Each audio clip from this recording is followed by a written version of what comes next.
morning to all of you. I'm Gaurav, and this is our second video for chapter number 2, the principles of management. इसके पहले एक video हम लोगों ने और बनाया है जिसमें चैप्टर नंबर 2 का कुछ हम लोगों ने पार्ट एक्सप्लेन किया है, सच एज आपके नेचर हो गए, इंपोर्टेंस हो गए, सब उसमें हम लोगों ने एक्सप्लेन किया है.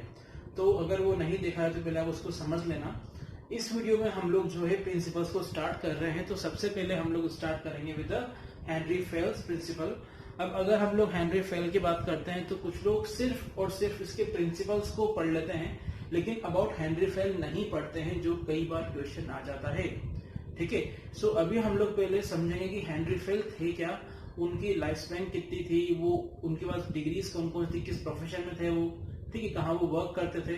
तो सबसे पहले हम लोग हेनरी फेल के बारे में समझेंगे. ठीक है, सो आइए हम लोग शुरू करते हैं चैप्टर को. सो हेनरी फेल की अगर मैं बात करूं तो हेनरी फेल को एक और नाम से जाना जाता है, जो उनको नाम दिया गया था, that is the father of general management. Henry fail को किस एक और नाम से जानते हैं हम लोग, फादर ऑफ जनरल मैनेजमेंट. अब हेनरी फेल जो है वो बॉर्न हुए थे इन द ईयर ऑफ 1841. जुलाई 1841 में वो बॉर्न हुए थे और उनकी जो डेथ हुई थी वो हुई थी इन द नवंबर 1925. ठीक है, अब इस बात को आप लोग याद रखिएगा कि वो बॉर्न कब हुए थे, 1841 में, और उनकी डेथ कब हुई थी, इन द नवंबर 1925. ठीक है, अब अगर मैं डिग्री की बात करूं तो जो प्रोफेशन था उनका वो क्या था, एज ए माइनिंग इंजीनियर. उनके पास डिग्री कौन सी थी, माइनिंग इंजीनियर की डिग्री थी. उन्होंने इन द ईयर ऑफ 1960 ज्वाइन करी थी एक कंपनी का नाम था फ्रेंच माइनिंग कंपनी. हालांकि ये कंपनी आगे जाके बैंकरप्ट होने के कारण बंद हो गई थी, बट एट द टाइम जब उन्होंने ज्वाइन करी थी उस कंपनी को, तो किस पोजीशन पे किया था, as a engineer in the French mining company. और आगे जाके उसी कंपनी में उन्हें एमडी की पोस्ट मिली थी in the year of 1988. Right.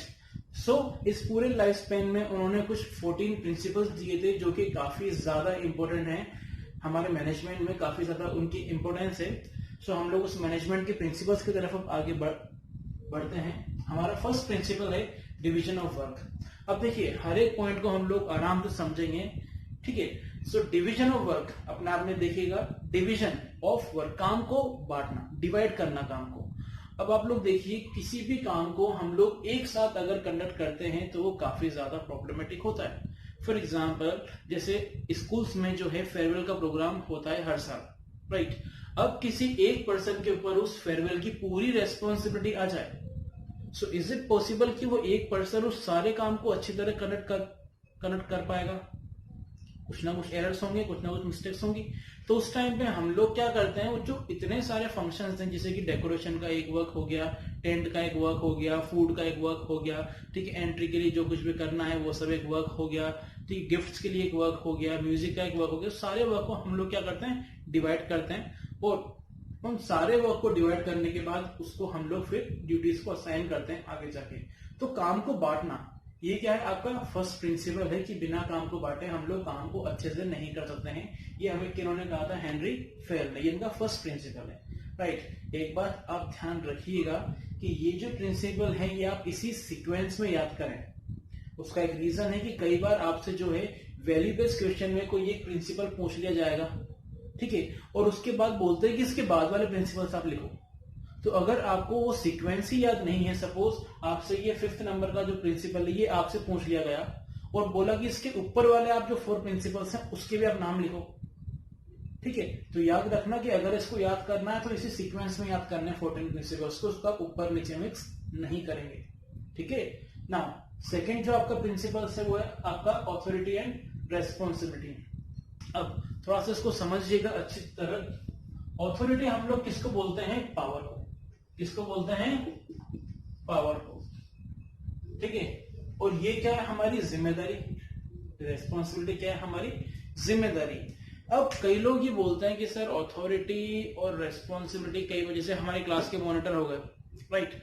अब क्लास के अगर किसी को हम लोगों ने मॉनिटर बनाया है तो उन्हें मैंने क्या दिए, अथॉरिटी. राइट. सो एक बार जब उनको मॉनिटर बना दिया जाता है तो उनकी रेस्पॉन्सिबिलिटी क्या बनती है, क्लास को कंट्रोल करने की. राइट और रॉन्ग. बट अगर कोई भी इंडिविजुअल जिसको मॉनिटर असाइन भी नहीं किया गया, उसको बनाया भी नहीं गया है, और वो अपने आप क्लास को कंट्रोल करने के लिए खड़े हो जाए, तो क्या क्लास के बच्चे उस बच्चे की बात सुनेंगे क्या? नहीं ना। क्यों नहीं सुन रहे? क्योंकि उसके पास अथॉरिटी नहीं है। तो बिना अथॉरिटी की अगर आप उस रेस्पॉन्सिबिलिटी को परफॉर्म करते हो तो वो उतनी अच्छी तरह परफॉर्म नहीं हो पाएगी। और अगर अथॉरिटी है और हद से ज्यादा है तो आप उसका मिसयूज भी कर सकते हैं। आप उसका मिसयूज भी कर सकते हैं। तो मैनेजमेंट के जो प्रिंसिपल्स हैं उसमें क्या बोला गया है कि किसी भी पर्सन को उतनी अथॉरिटी मिलनी चाहिए ताकि उसकी जो कुछ भी रेस्पॉन्सिबिलिटीज हैं उसको वो इजीली परफॉर्म कर सके, right. So there is a combination of authority and responsibility, और ये दोनों के दोनों क्या होने चाहिए? बैलेंस भी होने चाहिए। Now the next one is discipline. अब डिसिप्लिन हम लोग किसको बोलते हैं? देखिए, डिसिप्लिन होता है कि जैसे हम लोग बोलते हैं एग्जामिनेशंस में डिसिप्लिन मेंटेन रखिए या क्लास के अंदर डिसिप्लिन मेंटेन रखिए, तो वो सब क्या है? एक सिंसियरिटी आपको वहां पे मेंटेन करके रखना है। वैसे ही किसी भी कंपनी में जब कोई पर्सन वर्क करता है तो एम्प्लॉइज की रेस्पॉन्सिबिलिटी बनती है कि वो उस पूरे फंक्शन को काफी डिसिप्लिन के साथ मेंटेन करें, राइट, डिसिप्लिन से कंडक्ट करें। अगर कोई काम बिना किसी डिसिप्लिन के होता है तो एरर के चांसेस उसमें काफी ज्यादा बढ़ जाते हैं, क्योंकि लोग बाग उतना ज्यादा फोकस होकर उस काम को नहीं करेंगे। तो डिसिप्लिन प्रिंसिपल क्या बोलता है कि कंपनी के अंदर हमेशा क्या होना चाहिए? प्रॉपर डिसिप्लिन होना चाहिए, रिक्वायर्ड डिसिप्लिन होना चाहिए ताकि वर्क जो है वो स्मूथली कंडक्ट हो जाए, right. Now the next one is unity of command. अब यूनिटी ऑफ कमांड, कमांड किसको बोलते हैं? ऑर्डर देना। कमांड किसको बोलते हैं? ऑर्डर देने को। सपोज मैं ऑर्डर कर रहा हूं किसी को, मैं किसी पर्सन को कुछ ऑर्डर दे रहा हूं, तो ऐसा नहीं होना चाहिए कि वो ऑर्डर देने वाले काफी सारे लोग हैं। फॉर एग्जाम्पल, हमारे घर में कोई एक फंक्शन है, राइट, एक घर का एक सिंपल सा एग्जाम्पल लूंगा मैं। घर पे एक छोटा सा एक फंक्शन रखा हम लोगों ने, और उस फंक्शन में मार्केट का वर्क आप कर रहे हैं, राइट। किसी एक पर्टिकुलर पॉइंट पे आपको आपकी मदर ने भी वर्क दे दिया, आपके फादर ने भी वर्क दे दिया, आपके ब्रदर ने भी दे दिया, आपके और दूसरे कजिन्स ने भी दे दिया, तो आप किसको मना करोगे और किसका वर्क करोगे? राइट और रॉन्ग? एक कंफ्यूजन वाला हो जाएगा, नहीं हो जाएगा कि किसी ना किसी का काम छोड़ना है या किसी का काम हमें पहले करना पड़ेगा। तो यूनिटी ऑफ कमांड क्या बोलती है कि ऑर्डर देने वाला जो पर्सन होगा, जैसे सपोज मेरी कंपनी में जो एम्प्लॉय है तो उसको ऑर्डर सिर्फ उसके इमीडिएट बॉस ही देंगे, 2-3 बॉस नहीं होने चाहिए ताकि उस पर्सन को काम करने में क्या हो? इजी हो। Is it clear? तो यूनिटी ऑफ कमांड क्या बोलता है? That there should be one boss on a one subordinate, there should be one superior on a one subordinate. एक ही बॉस होना चाहिए हर एक सबऑर्डिनेट के ऊपर। एक से ज्यादा बॉस होंगे तो वहां पे कंफ्यूजन हमेशा क्रिएट होगा ही होगा, right. Now the next one is unity of direction. अब डायरेक्शन क्या होता है? प्रॉपर पाथ दिखाना। डायरेक्शन क्या होता है? प्रॉपर पाथ दिखाना। अब अगर किसी भी कंपनी में हम लोग वर्क करते हैं और एक प्रॉपर ट्रैक हम नहीं दिखाते हैं, एक प्रॉपर पाथ हम नहीं दिखाते हैं, तो क्या होगा? राइट, एक सबसे बड़ी जो प्रॉब्लम होगी वो क्या होगी कि हर एम्प्लॉय अपने हिसाब से वर्क करेगा। वो इस बात का ध्यान रखेगा ही नहीं कि भाई मेरी कंपनी किस गोल की तरफ जा रही है, उसको करना क्या है, कुछ मतलब नहीं है, मुझे जो काम बोला मैं वो काम कर लूंगा सिर्फ, राइट। बट ऐसा होता है कि किसी एक पर्सन के काम करने से कंपनी का गोल अचीव हो जाता है? कभी नहीं होता। कंपनी जो है वो ग्रुप एक्टिविटीज के थ्रू ही अपने गोल को अचीव कर सकती है। तो हमें इस बात का ध्यान रखना है कि मेरी कंपनी में जितने भी एम्प्लॉयज हैं उन सबको मैं जो डायरेक्शन दे रहा हूं, जो एक प्रॉपर ट्रैक दिखा रहा हूं, वो सिर्फ एक ही डायरेक्शन में होना चाहिए, एक ही ट्रैक की तरफ होना चाहिए। वो क्या होना चाहिए? आपकी कंपनी का गोल अचीवमेंट, राइट। तो जितने भी एम्प्लॉयज हैं उन सबको इस तरीके से मुझे डायरेक्ट करना है कि वो सब मेरी कंपनी के गोल को अचीव कर सकें। Is it clear now?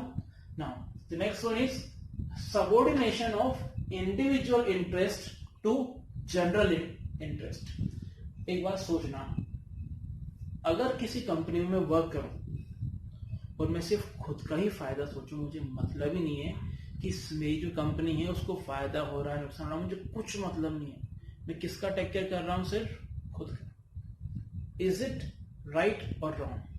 कई सारे लोग बोलेंगे सर सही है, कई सारे लोग बोलेंगे सर गलत है, सर कंपनी का भी टेक केयर करना है, राइट। बट एक बात आप ये सोच के देखो कि किसी भी इंडिविजुअल के लिए जो मेन एक ऑब्जेक्टिव होता है वो क्या होता है? High earning. किसी के यहां अगर आप जॉब कर रहे हो तो आप किस लिए करोगे?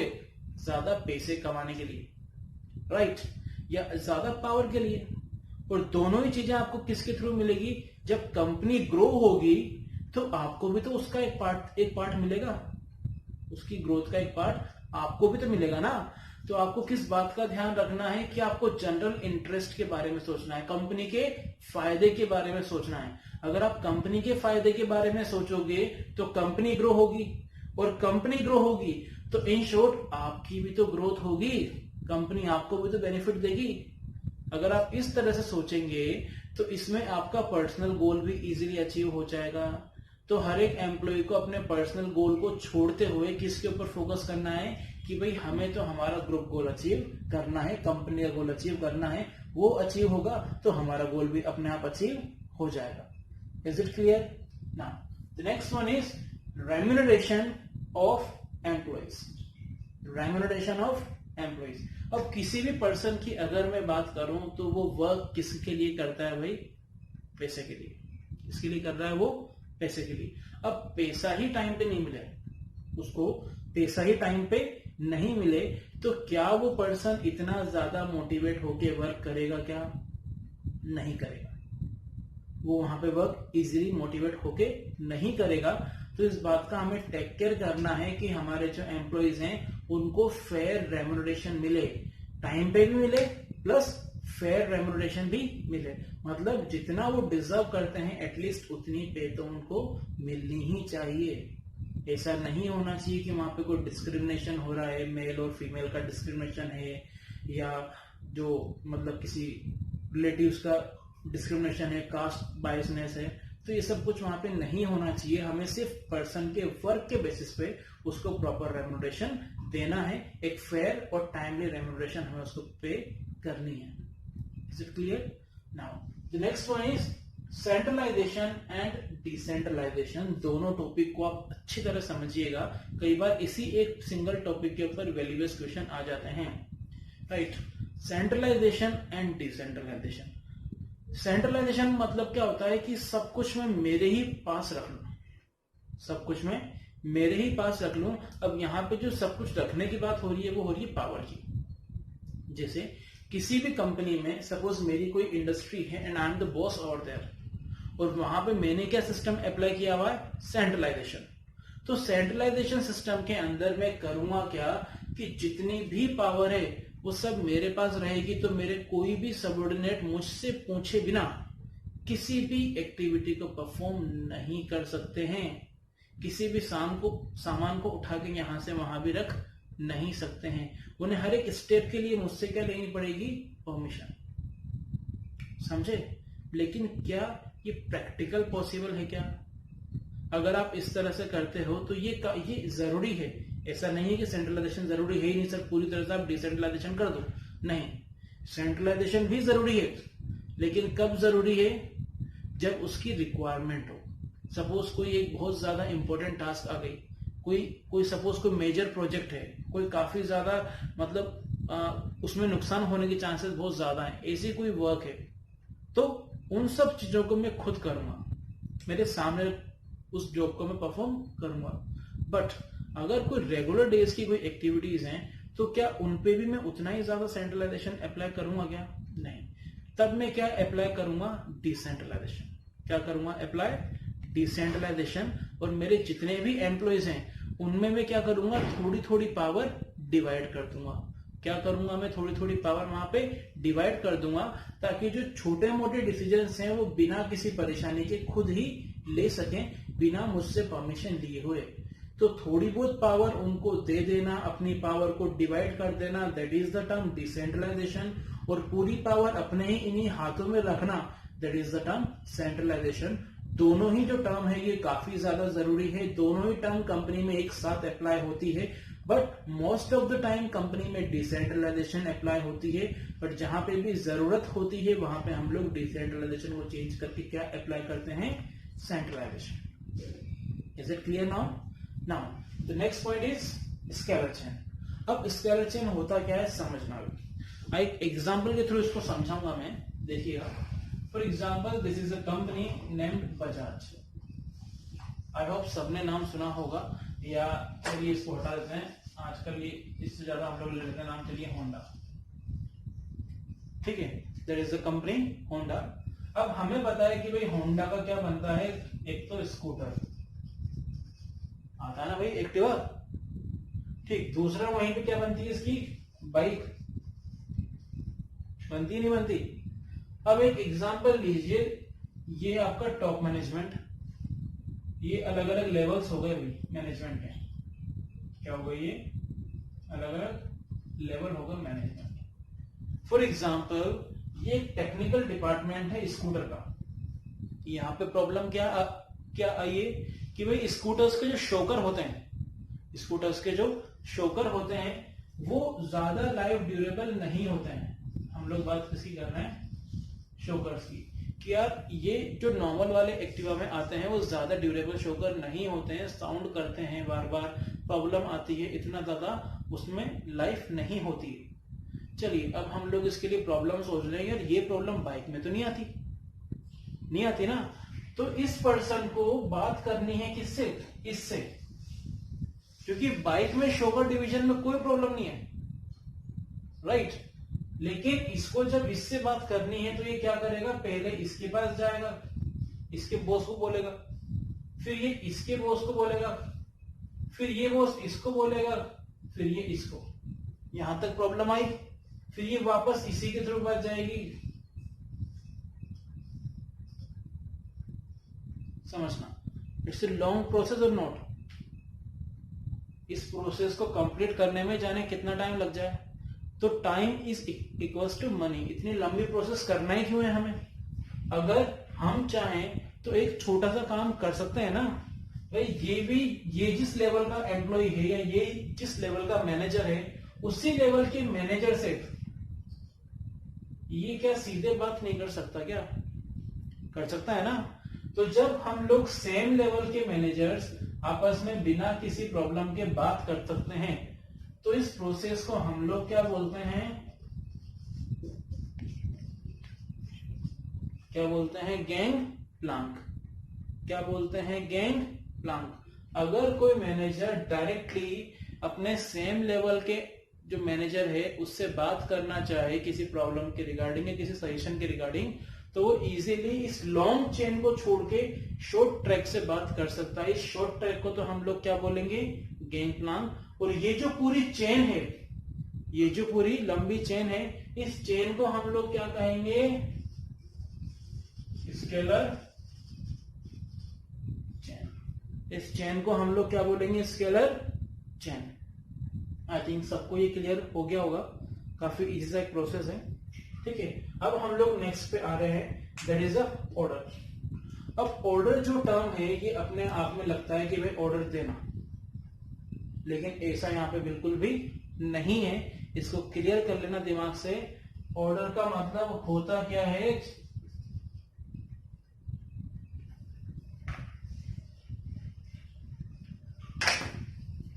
Everything,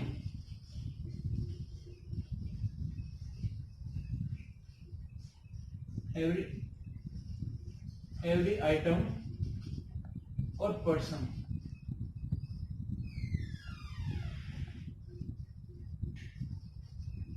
should be at particular place। Her item या पर्सन या कुछ भी जिस चीज की जहां पे जगह है, जो चीज जहां पे होनी चाहिए वो चीज वहीं पे होनी चाहिए, ठीक है। हर चीज अपनी अगर सही जगह पे रखी हुई होगी, सपोज अगर मुझे कोई इमीडिएट कोई वर्क है और मैं किसी इमरजेंसी के चलते मेरे मैनेजर के रूम में जाता हूं, तो मेरे मैनेजर की ये रेस्पॉन्सिबिलिटी बनती है कि वो उस टाइम ड्यूरेशन में उसी जगह पे मुझे मिले, राइट। या सपोज मुझे मेरी फैक्ट्री में किसी तरह की किसी एक इक्विपमेंट की रिक्वायरमेंट है और उस इक्विपमेंट का कोई एक टूल बॉक्स है, वहां पे वो रखा रहता है, तो वो उसी जगह पे रखा हुआ होना चाहिए। हर चीज अगर अपनी सही जगह पे होगी तो उसका सबसे बड़ा फायदा क्या मिलता है, मिस्टेक के चांसेस, एरर के चांसेस और जो लॉसेस हैं उसके चांसेस काफी हद तक क्या हो जाते हैं, कम। तो इस बात का हमें ध्यान रखना है कि ऑर्डर प्रिंसिपल क्या बोल रहा है कि हर जगह हर चीज की एक फिक्स प्लेस होनी चाहिए और वो वहीं पे हमें मिलनी चाहिए। ठीक है। The next principle is principle of equity. अब इक्विटी जो प्रिंसिपल है ये क्या बोल रहा है, इसको समझना आप लोग। इक्विटी प्रिंसिपल ये बोल रहा है कि भाई आपको सबके साथ कैसे बिहेव करना है, इक्वली बिहेव करना है। चाहे वो मेल हो, चाहे वो फीमेल हो, चाहे वो मिडिल कास्ट हो, चाहे वो अपर क्लास हो, किसी भी हो, चाहे वो रिच हो, चाहे वो पुअर हो, कोई सा भी पर्सन हो, किसी भी कास्ट का हो, किसी भी रीजन का हो, ठीक है। आपको सबके साथ कैसे बिहेव करना है, एक समान। मतलब उनको सैलरी सेम देनी है, टाइमिंग आवर्स रहेगा तो सेम रहेगा, सेफ्टी तो सबके लिए बराबर होता है ना। कई सारी फैक्ट्रीज में जो है वो डे जो टाइमिंग है तब विमेन्स को ज्यादा वर्क दिया जाता है, क्योंकि इवनिंग जो टाइमिंग है वहां पे मेल को ज्यादा प्रीफर करते हैं for the safety purpose, right. ये सही है, that is the correct thing. लेकिन सैलरी में वहां पे डिस्क्रिमिनेशन भी कर देते हैं, राइट। मेल को जो है सैलरी हाई मिल रही है, फीमेल को सैलरी कम मिल रही है, वर्क तो दोनों बराबर ही कर रहे हैं ना, कर रहे नहीं कर रहे। और इंडिया के बाहर अगर हम लोग देखें तो फीमेल्स के लिए भी वही सब टाइमिंग है, वो लोग भी नाइट शिफ्ट भी करते हैं, इंडिया में भी नाइट शिफ्ट कर रहे हैं। बट क्योंकि हमारा इंडिया इतना ज्यादा सेफ है नहीं, इसलिए फॉर सेफ्टी पर्पस हम लोग वुमेन्स को ज्यादा जल्दी घर पे भेज देते हैं, ठीक है। बट सैलरीज में डिस्क्रिमिनेशन है या नहीं है, ग्राउंड लेवल पे आज भी है। तो ऐसा कुछ हमें नहीं करना है, इस बात को हमें इंश्योर करना है। इसी को हम क्या बोल रहे हैं, principle of equity, right. Now the next one is stability of A personal. Stability of A personal क्या बोलता है कि भाई किसी भी पर्सन को मुझे इमीडिएट जज नहीं करना है। फॉर एग्जाम्पल मैंने किसी एम्प्लॉय को हायर किया, अब एक दिन दो दिन उसको मैंने देखा, तीसरे दिन मैंने उसको निकाल दिया। So is my decision is correct? कोई भी पर्सन इमीडिएटली अपना आउटपुट नहीं दे पाता है प्रॉपर। आप खुद सोचो, अगर आप स्कूल शिफ्ट करते हो तो आपको 1 वीक तो वहां पे सिर्फ एडजस्ट होने में लग जाता है। टीचर ने क्या पढ़ाया आप कुछ मतलब ही नहीं है, लेकिन 1 वीक तो सिर्फ उस एनवायरमेंट में आपको खुद को ढालने में लग जाएगा। तो ये सेम सीन आपके टीचर्स के साथ या किसी भी एम्प्लॉय के साथ भी होता है। आपको किसी भी एम्प्लॉय को इमीडिएट नहीं निकालना है। किसी भी बॉस की ये ड्यूटी है कि वो अपने एम्प्लॉय को इमीडिएट नहीं निकाले, पहले वो चेक करे कि भाई जो एम्प्लॉय है उसको एक टाइम दे। जैसे अपना आप लोगों ने देखा होगा सारी कंपनीज में प्रोबेशन पीरियड होता है नहीं होता? वो प्रोबेशन पीरियड क्या होता है, वहां पे आपको चेक किया जाता है कि भाई आप जो है आराम से एडजस्ट हो जाएं, आप वर्किंग को सीख लें। फिर 1 या 2 महीने बाद आपके प्रोबेशन पीरियड ओवर होने के बाद फिर आपके परफॉर्मेंस को क्या करते हैं, वो जज करते हैं, राइट। तो वो एक प्रोबेशन पीरियड आपको मिलना चाहिए, ठीक, तभी जाके वो जो एम्प्लॉय है वो वहां पे टिकेगा और अपना अच्छा बेस्ट परफॉर्मेंस देगा आपको, right. Now the next one is initiative. Initiative principle क्या बोलता है कि कोई भी एक सिंगल पर्सन की ये ड्यूटी नहीं होती है कि वो कंपनी को रन करे या उसके बोलने पे काम होगा। ये आप सबके अंदर आना चाहिए, हर एक एम्प्लॉय के अंदर होना चाहिए कि अगर मैं किसी कंपनी में वर्क कर रहा हूं तो ये मेरी रेस्पॉन्सिबिलिटी बनती है कि मैं इनिशिएटिव लूं, मैं पहल करूं और उस कंपनी के लिए जो फायदे में है वो सारे स्टेप्स लूं, राइट। सो इनिशिएटिव हमें वहां पे करना है for the betterment of our company, right. तो ये आपका 13 प्रिंसिपल है। The last principle is esprit de corps. Last principle क्या आपका, एस्पिरिट डी कॉर्प्स। 1 मार्क्स में कई बार पूछ लिया जाता है, इसको अच्छी तरह समझना। काफी इजी सा एक सिंपल सा एक मीनिंग इसके आगे मैं लिख देता हूं, that is the team spirit. That is the team spirit. आपको जब भी वर्क करना है तो कैसे करना है, टीम में करना है। ऐसा नहीं होना चाहिए कि आप अलग कर रहे हो, पूरा ग्रुप अलग कर रहा है, नहीं। आपको पूरे ग्रुप के साथ एज ए टीम करना है। यूनिटी में हमेशा क्या होती है, पावर होती है। तो कंपनी में अगर कोई ग्रुप के साथ आप वर्क करोगे, एक साथ वर्क करोगे, तो हो सकता है कि आपको जो चीज नहीं आती है वहां पे आपके जो ग्रुप मेंबर्स हैं वो आपको सपोर्ट करें, या जिस चीज में आप परफेक्ट हो उस चीज में आप सामने वाले को हेल्प करो, राइट। सेम आपकी स्टडी में भी तो होती है ना। किसी बच्चे की अगर इकोनॉमिक्स अच्छी है तो वो अकाउंट्स वाले की हेल्प कर रहा है, ठीक है। अकाउंट्स वाले और अकाउंट्स जिस बच्चे की अच्छी है वो इकोनॉमिक्स वाले की हेल्प कर रहा है अकाउंट्स पढ़ने में। तो वही चीज है, ग्रुप में अगर हम लोग काम करेंगे, एज ए टीम हम लोग वर्क करेंगे, तो जो चांसेस हैं आपके सक्सेसफुल होने के वो काफी हद तक बढ़ जाते हैं। राइट, सो आज हम लोगों ने जो 14 प्रिंसिपल्स हैं हेनरी फेल के वो कंप्लीट करे हैं। आई होप आप इतना पढ़ लें आज, ठीक है। यही आपके लिए काफी ज्यादा है फॉर द मैनुअल स्टूडेंट्स। और इसके बाद जो है हम लोग नेक्स्ट वीडियो बनाएंगे, उसमें चैप्टर को ट्राई करेंगे फिनिश करने का। Have a great day, thank you.